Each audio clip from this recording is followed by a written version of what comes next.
નમસ્કાર દર્શક મિત્રો, આપ જોઈ રહ્યા છો N1 ગુજરાતી ન્યૂઝ। હવે જોઈએ અગત્યના સમાચાર।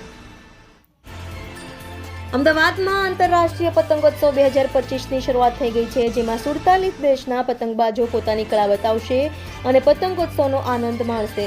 સીએમ ભૂપેન્દ્ર પટેલના હસ્તે આ પતંગોત્સવનો પ્રારંભ કરવામાં આવ્યો છે।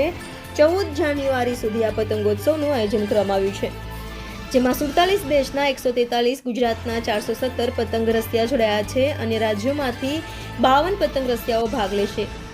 ગુજરાત 11 જાન્યુઆરીથી 14 જાન્યુઆરી દરમિયાન ગુજરાત પ્રવાસન નિગમ દ્વારા આંતરરાષ્ટ્રીય પતંગ મહોત્સવ 2025નું આયોજન કરવામાં આવ્યું છે।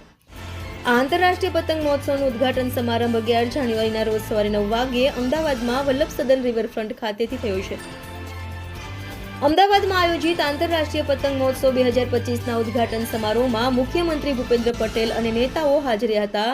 રાજ્યના વિવિધ જિલ્લાઓની વાત કરીએ તો 22 જાન્યુઆરી 2025ના રોજ સ્ટેચ્યુ ઓફ યુનિટી રાજકોટ તથા વડોદરા ખાતે તેમજ 13 જાન્યુઆરીના રોજ સુરત શહેર, શિવરાજપુર, ધોળો ખાતે પણ આંતરરાષ્ટ્રીય પતંગ મહોત્સવનું 2025નું આયોજન કરવામાં આવ્યું છે। બ્યુરો રિપોર્ટ નરેશભાઈ આરપગી, N1 ગુજરાતી ન્યૂઝ, સુરત।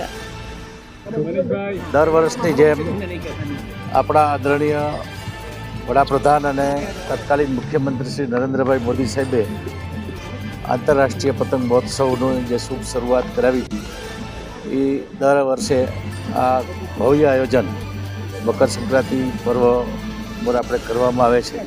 આજે ઉદ્ઘાટન સત્રમાં આપણા રાજ્યના મૃદુ અને મક્કમ મુખ્યમંત્રી શ્રી ભૂપેન્દ્રભાઈ પટેલ સાહેબ, સાંસદશ્રીઓ, ધારાસભ્યશ્રી અને ખૂબ મોટી સંખ્યામાં ખાસ કરીને વિદેશી પ્રતિનિધિઓ, એમ્બેસેડર અને દેશ અને વિદેશમાંથી આવેલા પતંગબાજો, આપણા રાજ્યના અલગ અલગ જિલ્લામાંથી આવેલા પતંગબાજોની ખૂબ મોટી સંખ્યામાં આજે ઉપસ્થિત હતા।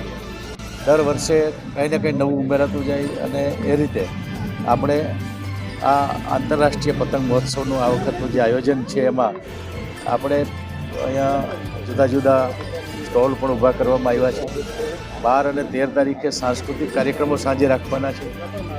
આજે અહીંયા